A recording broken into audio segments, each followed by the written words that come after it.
السلام علیکم دوستو میرا نام ہے احسان علی اور آپ دیکھ رہے ہیں احسان ٹی وی۔ دوستو جیسا کہ ہم سب جانتے ہیں اللہ تعالیٰ نے یہ دنیا بہت ہی خوبصورت بنائی ہے، یہاں طرح طرح کے عجائب موجود ہیں۔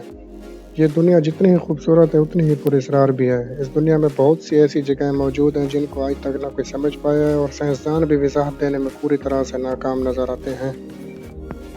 ہماری اس زمین پر بہت سی ایسی جگہیں ہیں جو ہمیں سوچنے پر مجبور کرتے ہیں کہ کیا حیرت انگیز طور پر ایسا ہو سکتا ہے۔ ہماری خوبصورت دھرتی کو کچھ شاندار قدرتی چشموں، جنگلوں، پہاڑوں اور حیرت انگیز عجائبات سے نوازا گیا ہے جو واقعی اپنے آپ میں ایک معمہ ہے۔ زمین پر ایسے پراسرار مقامات کی بہتات ہے جو دلفریب ہونے کے ساتھ ساتھ انسان کو بہت کچھ سوچنے پر مجبور کر دیتی ہیں۔ زمین پر کئی غیر معمولی مقامات جو منفرد، عجیب، پراسرار یا مختلف طریقوں سے خاص ہیں، ان کے پیچھے بہت سے نامعلوم اسرار اور راز چھپے ہوئے ہیں۔ ان مقامات نے آثار قدیمہ کے ماہرین، سائنسدانوں اور دیگر محققین کو چیلنج کیا ہے کہ وہ اس کے بارے میں علم اور معلومات اکٹھی کریں۔ اس کے باوجود دنیا میں آج تک کوئی بھی اس اسرار کو سمجھ نہیں پایا۔ دنیا کے کئی مقامات دنیا کے پراسرار ترین مقامات کے طور پر جانے جاتے ہیں۔ انسان اپنی پوری کوشش کے باوجود آج تک ایسی تمام جگہوں کے بارے میں نہیں جان سکا۔ آئیے زمین کے کچھ انتہائی پراسرار مقامات کی فہرست کو دیکھتے ہیں جو اپنے آپ میں ایک بہت بڑا راز ہیں اور فاش ہونے کا نام تک نہیں لے رہے۔ ویڈیو شروع کرنے سے پہلے آپ سے التماس ہے کہ چینل کو سبسکرائب، ویڈیو کو لائک، شیئر ضرور کر دیں۔ اس لسٹ میں سب سے پہلے نمبر پر آتا ہے ڈینکل ڈیزرٹ۔ ایتھوپیا میں موجود اس صحرا کا ایک حصہ شمالی افریقہ سے جا ملتا ہے۔ اس کا کل رقبہ تقریباً 1,36,956 مربع کلومیٹر ہے۔ یہ جگہ زمین کی کسی بھی جگہ سے کافی مختلف ہے۔ یہاں تک پہنچنے کے بعد ایسا لگتا ہے جیسے آپ کسی اور سیارے پر پہنچ گئے ہوں۔ یہ علاقہ اپنے آتش فشاں اور شدید گرمی کے لیے جانا جاتا ہے۔ اس کا ماحول ہماری اس دنیا سے بالکل مختلف ہے۔ سطح سمندر سے 100 میٹر گہرا ہونے کی وجہ سے یہ دنیا کا گرم ترین مقام ہونے کے ساتھ ساتھ زمین کا سب سے خشک اور نچلا ترین مقام بھی ہے۔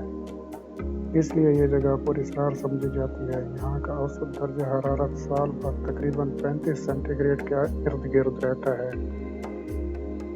اس جگہ کو ڈینکل ڈپریشن کے نام سے بھی جانا جاتا ہے۔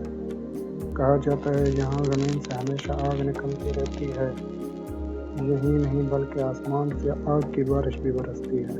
یہاں انسان کا زندہ رہنا نہ صرف مشکل ہے بلکہ ناممکن ہے۔ جب بھی زمین کے اندر ہلچل اور انتشار پیدا ہوتا ہے تو اکثر زمین کے اندر لاوا پیدا ہوتا ہے، جس کی وجہ سے یہاں پگھلا ہوا لاوا بڑے پیمانے پر زمین سے باہر نکلتا ہے۔ ماہر ارضیات کا خیال ہے لاکھوں سالوں بعد ڈینکل ڈپریشن ایک گہرے گڑھے میں بدل جائے گا اور یہاں سمندری پانی بھر جائے گا۔ دوستو اب ہم بات کریں گے سنیک آئی لینڈ کے بارے میں۔ سامپو کا جزیرہ برازیل میں بحر ایکوینوس میں برازیل کے ساحل پر واقع ہے۔ یہ جزیرہ سائز میں بہت چھوٹا ہے۔ اس کا رقبہ صرف 43 ہیکٹر ہے۔ اس کی آب و ہوا معتدل ہے۔ یہ زمین پر اسرار مقامات میں سے ایک ہے۔ یہاں پر ہر طرف صرف سانپ ہی سانپ ہیں۔ سانپوں کے علاوہ اور کوئی بھی جانور یہاں موجود نہیں۔ حیرت کی بات یہ ہے یہاں لاکھوں سانپ کیسے پیدا ہوئے اور کب سے یہ سانپ یہاں اتنی کثرت میں آباد ہیں۔ ان سانپوں کی تعداد یہاں اتنی زیادہ ہے کہ ہر مربع میٹر میں 4 سے 5 سانپ رہتے ہیں۔ یہاں کے سانپوں کا شمار دنیا کے زہریلے ترین سانپوں میں ہوتا ہے۔ کہا جاتا ہے اگر یہ سانپ کسی انسان کو ڈس لیں تو وہ 10 سے 15 منٹ میں مر جائے گا۔ برازیل میں سانپ کے کاٹنے سے ہونے والی 90% اموات کے ذمہ دار یہاں کے سانپ ہیں۔ فی الحال برازیل کی بحریہ نے لوگوں کے داخلے پر پابندی لگا رکھی ہے۔